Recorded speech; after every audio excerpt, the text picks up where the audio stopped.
Welcome everyone to this monthly update of the EFRAG technical sustainability reporting activities. This month we speak about what happened in March 2025, and I will start with the developments deriving from the omnibus proposals of the European Commission, and in particular the mandate that EFRAG has received with a letter dated 27 of March to develop a revision of ESRS Set 1, so the delegated act that has been already applied by the Wave 1 preparers.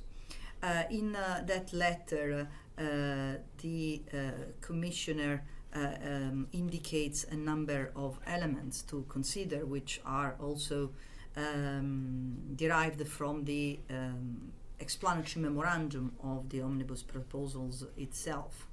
So in order to execute this mandate, we started already important planning and mobilization, because the first step is, of course, to listen to the lessons learned from those that have implemented the ESRS and have issued the reports. So we are going to analyze the reports themselves and to have a comprehensive outreach plan, which will involve one-to-one interviews with preparers that we have already started, including both big players but also the smaller players in the future scope of ESRS, so with more than 1,000 employees.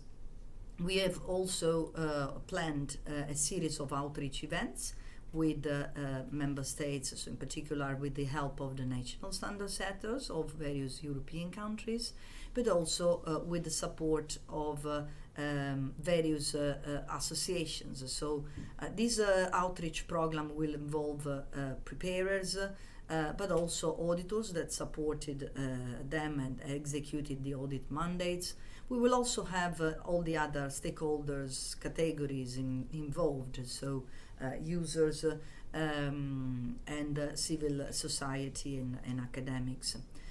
In order to collect as many evidence as possible, we have also launched on the 8th of April a call for public input, so you can all contribute. In particular, we are looking for those that have been actively involved in the implementation or audit or analysis of the reports that have been issued already.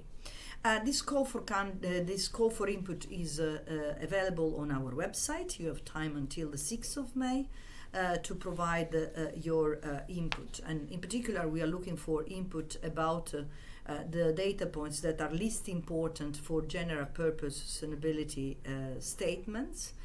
This is because our mandate is to execute a substantial reduction in the number of the so mandatory data points. We are also looking for suggestions on how to modify the provisions that are unclear, and we have the input from the Q&A platform and from the pipeline of implementation, and in general the implementation guidances that we have already issued and that we were in the process of preparing.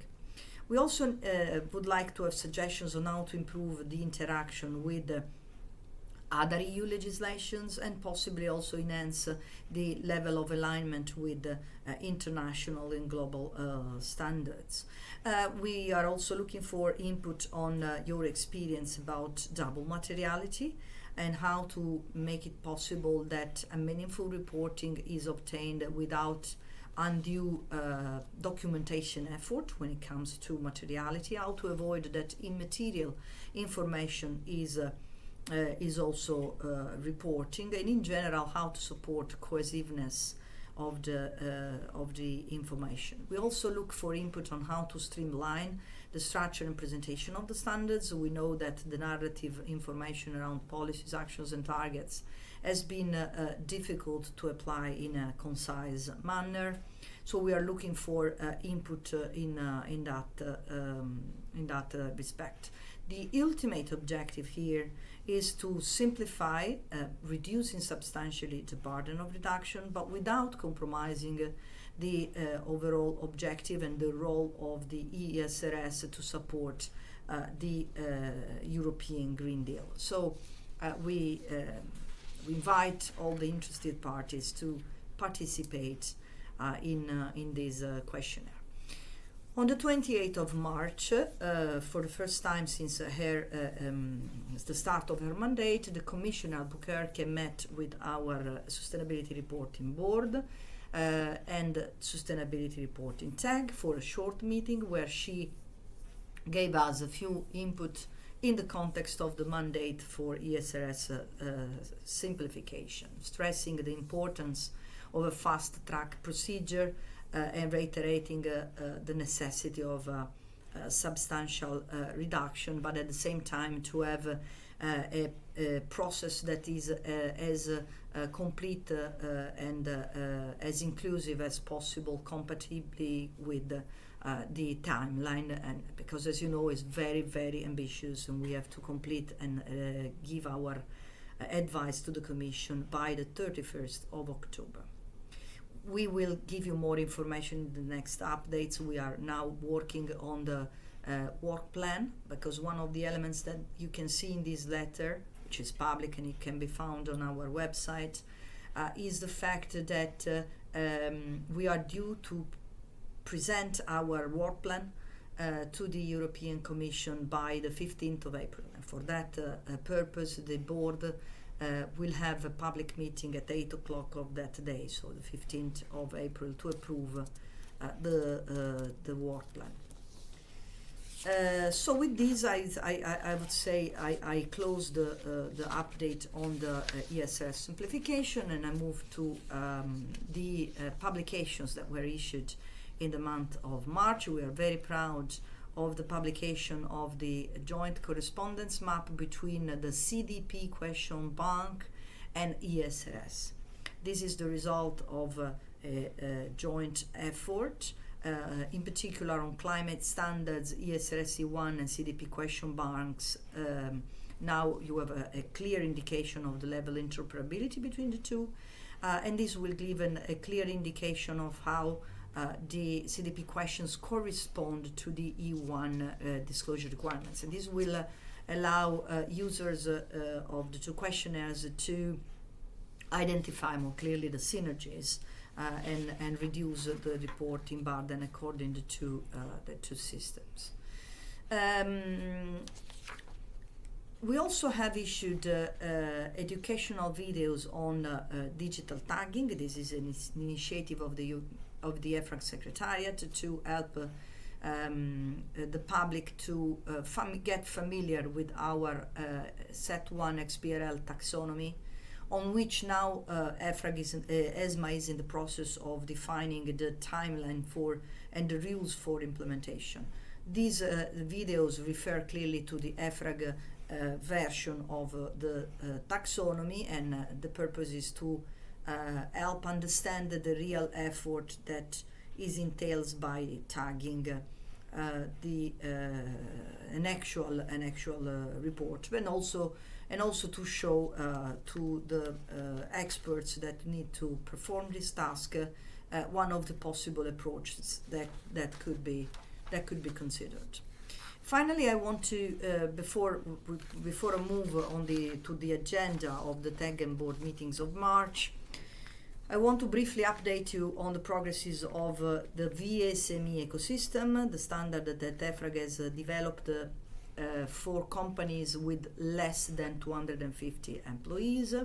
For them, we are following this working program, which is a continuation from the work started with the issuance of the standard itself. The standard was issued in December 2024. And during the consultation, we understood how important it is to complement the standard itself with very simple illustrative material that can help companies deploy and the standard, implement the standard. So what we have been doing this month is to work at level of secretariat on the preparation of C3 support guide to help provide examples and illustrations of narrative information about practices, policies, actions, future initiatives that the companies may implement or have in place. And this is regarding the disclosure C3, description of practices, policies, and future initiative. Disclosure C7, severe human rights incidents, including in the value chain. And C3, GHG reduction target and climate transition. So the aim here is considering the resources available to a company and the level of complexity of a company with less than 250 employees, what is a very simplified list of actions in these three areas that they could consider when disclosing. We have also been active in working to prepare a digital a digital version in Excel of VSME, to which we also connect the work of a digital template in XBRL. So the ultimate purpose is to make available to the market on our website a simplified tool, which at the same time allows to implement a very simple Excel template for VSME. And for the platforms that need to also support the digitalization of the information, a converter from this Excel version to an XBRL version of the information. All of this is now being tested with targeted outreach with our VSME forum and with the members of the VSME community. This is happening while we speak already, and we estimate after this feedback to advance with the TEG and board discussions and approval of these tools with the aim to make them available later on this year. You may remember last month I updated you on a call for expression of interest to map initiatives, tools, and platforms for SMEs, including geolocalization tools, including GHG emission calculators, including the online platforms to report on VSME. We have now collected a certain number of applications. We are selecting them, and we will invite selected applicants to conduct a self-assessment using a standardized grid in order to assess the level of alignment with the content of VSME itself. Always on VSME, we have made available on our website new translations of VSME on unofficial translations in Polish and Estonian, in German, this is partial still, and then in Spanish. Finally, I want to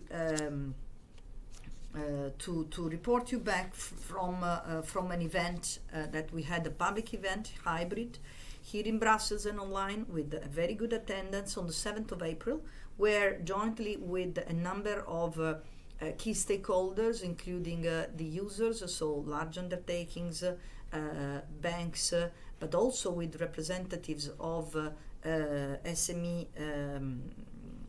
categories, the accountants.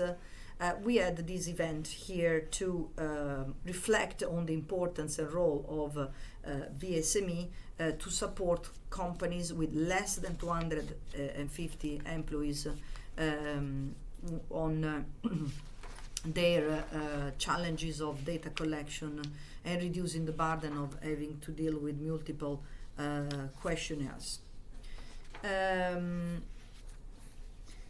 Moving finally to the agenda of the TEG and the board, we had a joint TEG board meeting on the 18th of March to discuss the EFRAG position on the IFRS due process handbook consultation. Members in particular focused on the importance of securing an appropriate due process for the SASB standards, also in consideration of the fact that the omnibus proposals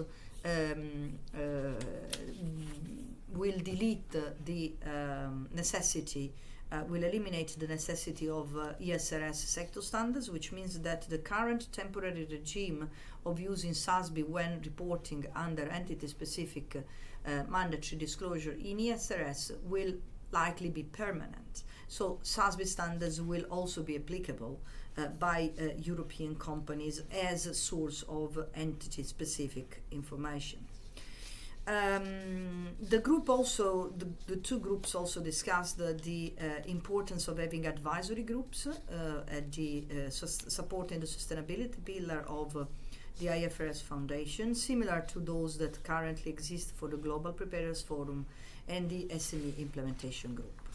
This is not the entire EFRAG position. This is more the elements that were added during the meeting. On the 19th of March, we had a board that included a closed session on the omnibus proposal and on the Q&A platform, and also an educational session on forthcoming consultations of the IFRS Foundation, including the IFRS 2 amendment on Scope 3 and the SASB enhancements. The same two subjects were also the object of an educational session at the TEG on the 20th of March. On the 26th of March at the board, we had another session of on the omnibus proposal and to start the mobilization for the ESRS revision.